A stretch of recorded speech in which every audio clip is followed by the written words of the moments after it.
Folks, International Master Casa Corley here, and this video is going to be the first in a series of videos I do on truly spectacular games from the world of chess that I'm essentially going to bring to you because I find they're interesting or positionally beautiful or tactical, and hopefully when the video's over, you'll be like, wow, that was a really incredible game. The first one I have for you today is actually one between two Chinese players played in 2017. Grandmaster Wei Yi, who is probably a household name to most chess fans, being a top player for some time now, and his compatriot Xu Yinglun. So without further ado, let's just get into it. Wei Yi was white and opened with e4. Still maybe a best by test move, one of the more popular moves we see these days. c5, knight f3, d6, so we have a Sicilian on our hands, d4, c takes d4, knight takes d4, knight f6, knight c3, a6. And this is the starting position of the Sicilian Najdorf, one of the sharpest, most uncompromising lines in chess. And as is the case when it's a really sharp, an aggressive line, there are a ton of options. So white has tried everything under the sun here. I'll just list a few moves. Bishop e3, f3, bishop e2, g3, h3, rook g1, a4, bishop d3. These are all moves that have been played to combat the Najdorf. But in this one, Wei Yi opted for the move bishop g5, which is actually arguably the sharpest line against the Najdorf. It's been played for many, many decades, and this game was actually no different. Xu aimed for the move knight bd7. In the past, the most popular line has probably been to play e6, and we've seen many, many games with f4 and queen b6 going for the poison pawn variation. Knight bd7 is a little bit different, just delaying the push of the e-pawn, but some of the positions can be pretty similar, and actually we get a position similar to the poison pawn in this game. White goes for bishop c4, another really aggressive developing move. You have this bishop pointing towards f7. You have this bishop pointing towards the knight on f6, and through that to d8. So white's putting the pieces out very aggressively, and Xu opts here to play queen b6. Very, very ambitious play. Essentially kind of neglecting, developing, and pushing the pawn to e6 or getting another piece out and going on a little foray with the queen to attack the b2 pawn. And Wei Yi essentially said, challenge accepted. He castled that king and did not worry about that b2 pawn. And, you know, already black has a decision to make. Do I take on b2? Do I do something else? One of the things that actually was an issue a few moves ago when the queen was back on d8 is if you play e6, sometimes you have to worry eventually about sacrifices on e6. Now, not here, but there are some lines like, let's say, queen e2, again, getting another piece off the back rank. And after a move like b5, there are some lines where you actually can sack a piece with bishop takes e6, f takes e6, knight takes e6, and there are just very, very dangerous threats against this black king. It's very hard for it to castle. The queen is attacked and has to move. And for, sacking that piece for two pawns, you get a very, very aggressive position that's hard to defend. So understandable not to go for e6 right away, and that's why Xu went for a different choice with queen b6. But now the question begs itself, do you take that pawn or do you play e6 and again have to worry about those sacrifices? After castles, as I mentioned before, Xu actually played queen takes b2 and accepted the challenge and took the pawn here. And already we have a truly sharp game where black has actually, won a pawn, but white has a massive lead in development. So Wei Yi starts with knight d5. Now threatening knight c7. That's a really nasty fork. You got to deal with that. Only really one way to meaningfully deal with it, and it's actually to capture the knight. And after knight takes d5, Wei Yi threw in a really nice intermediate move, rook b1. And for rook b1, we gotta really acknowledge this. I want to maybe give this an exclamation point if I was annotating, because essentially you could say, well, what about that knight? Why aren't you not taking this knight? What if the knight plops into c3 and attacks the queen? Isn't black going to win more material? The answer is no, but you have to calculate. And the refutation is actually the very pretty bishop takes f7 check. Because after king takes f7, Queen f3 would be a check, and then you could pick off the queen on b2 on the next move and, essentially just be up material scot-free. The other trick is if the king goes to d8, there's actually knight e6 checkmate. And because I actually want some real sound effects in this one, we're going to give that a really impressive just acknowledgement of how beautiful that smothered mate is. I mean, that's really not a mate you see every day.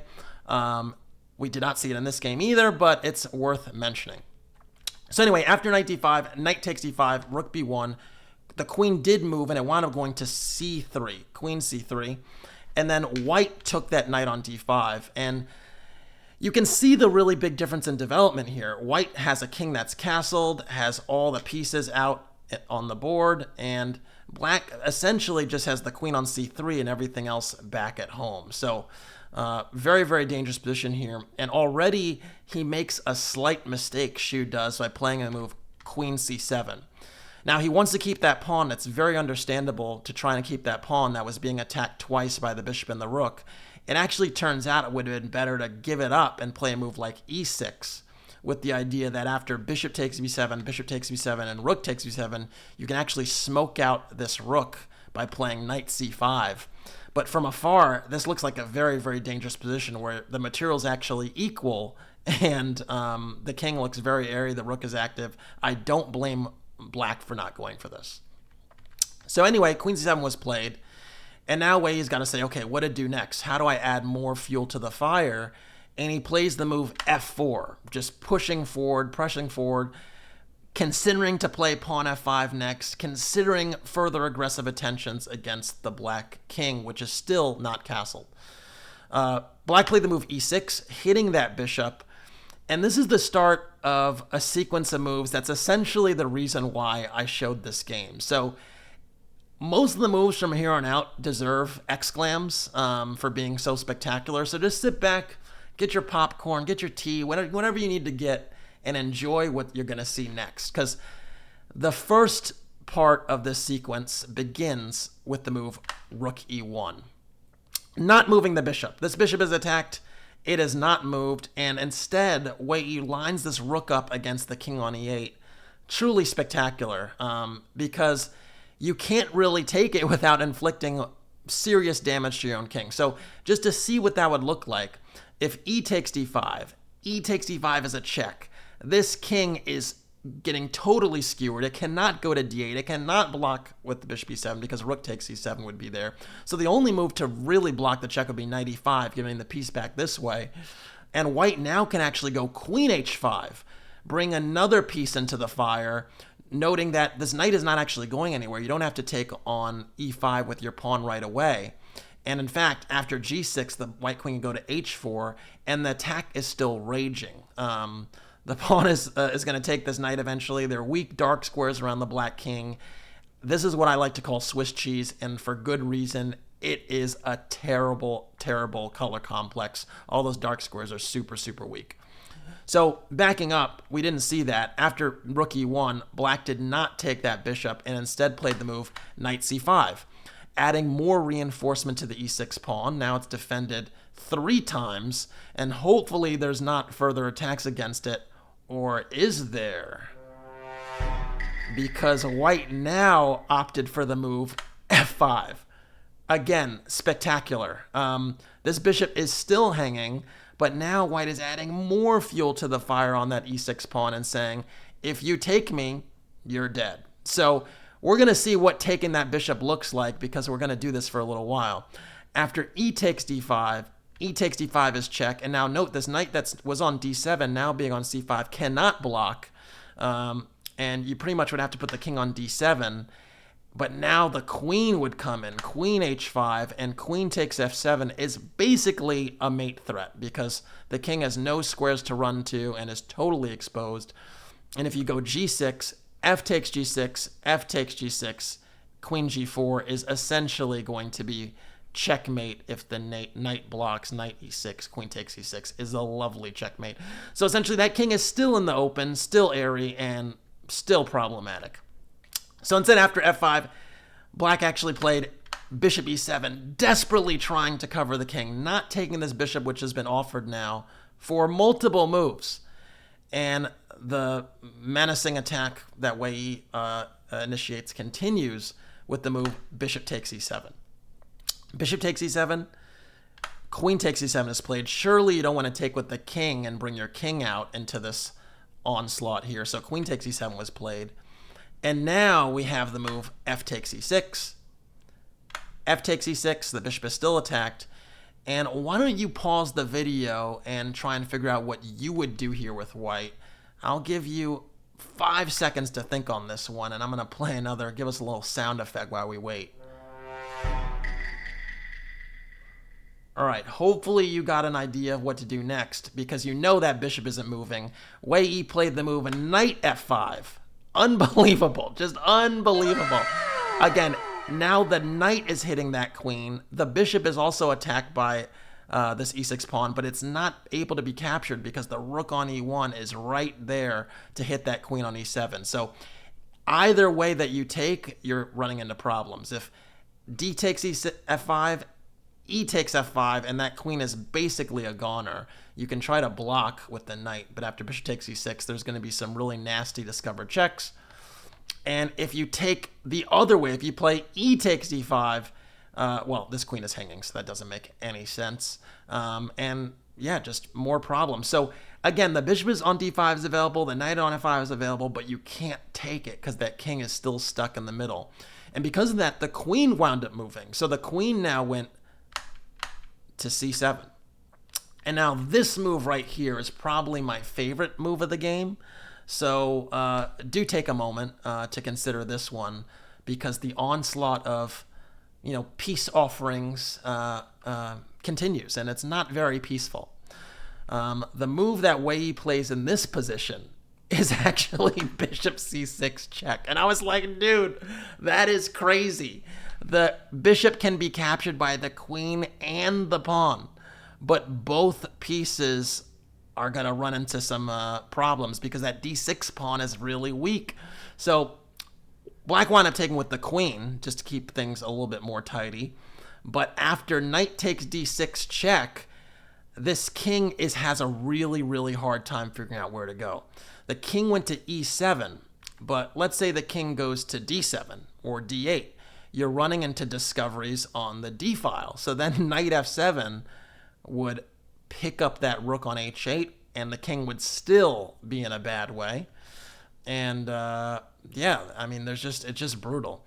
In fact, there's even the possibility of rook b6, which is an insane engine move, where I think the idea would be if queen takes b6, knight c4 check is another discovery. But knight f7 is good enough, and to my eyes, that would be more sufficient. But the king can go to the d file. That's the bottom line. So then you could say, okay, what about the king going to f8? Well, if the king goes to f8, then queen f3 check is coming in, and queen f7 is basically a checkmate. So you can't do that. So because of that, the king actually steps up to the middle, and king e7 was played. And again, even here, it's hard to appreciate, okay, the knight is hanging, I'm already down a piece, how does the attack continue? Instinctually, a move like e5 looks pretty natural, maybe anchoring that knight on d6 and saying that, well, black's still pretty undeveloped and this knight is really strong, I can try to get an attack going. But the best move and the only winning move in the position is what Wei played. And it's actually the move queen g4. I mean, queen g4, it's just unbelievable. Offering another piece, this knight on d6, to get at this all-important g7 pawn. And there are a lot of ways to try to defend this one, but none of them work. None of them work. So let's just say you take this knight on d6, right? It's hanging two different ways. If king takes d6, rook e d1 is a check. And if the king goes to e7, queen takes g7 is check. And you're going to pick off the rook with check. You might even take the h7 pawn. And this rook locking down this d file and this queen taking all this stuff is going to be easily winning. King e8, queen takes h8 check, king e7. You could take on h7 and, essentially hassle the king even more. But you can also play queen d8 check and then bring the king to the F file where you walk him down the alley, kind of ladder mate style with the queen and rook. So that, let's say, king g6, queen f g8, a queen f6 check, king h5, and yeah, g4 check. How do you like these checks? King takes g4, rook f4 check, king h3, queen h4 mate, and yeah, that's what you call walking them down. But you also have a problem if the king goes the other way. So if the king goes to c7 instead of e7, this is unbelievably a checkmate in just 3 moves, because this king actually lacks a lot of breathing room. These rooks lock down these squares that I'm highlighting on the d file and then on b6, and you just need this diagonal to be controlled, and lo and behold, the queen can come to g3, and literally the king has nowhere to go. You can just block a few pieces, and then queen takes d6 is just checkmate. So because of that, taking the knight with the king is just out of the question. Now, the other try would be queen takes d6, but for the same reasons the king had a problem being on e7, queen takes g7 check, and queen takes c8, h8 will come with tempo, and this is just a little bit too much. You can hold on for a little while, but this king is simply way too airy, and white isn't even material down with these rooks and then a few pawns compensating for the 2 minor pieces that are just really scattered across the board. So that's just not going to work. So because of that, there really is no way you could take that knight. And because of that, black actually played the move knight d7, trying to, create some barrier around the king, maybe not allow, maybe now the king can run because it can be shielded on the d file somehow. The diagonal might be covered. So queen takes g7 now is not as good as it once was. If queen takes g7, let's just say, king takes d6, if you can't really give the check back now, because now black can block with the pawn and hide the king on c7, which was not an option like before. So now, amazingly, it's not about taking on g7, and this is the nail in the coffin. So I'm going to give folks just a moment to think here, because this move ultimately was the last move played in the game, the very last move played in the game. So I'll give you 5 seconds, let's say, and we'll see where you land. All right, so the move that was played, the move in which black resigned after it, was actually e5. E5, that, again, is just incredible. And the point of e5, is that this king is now in jail, and there are just too many threats.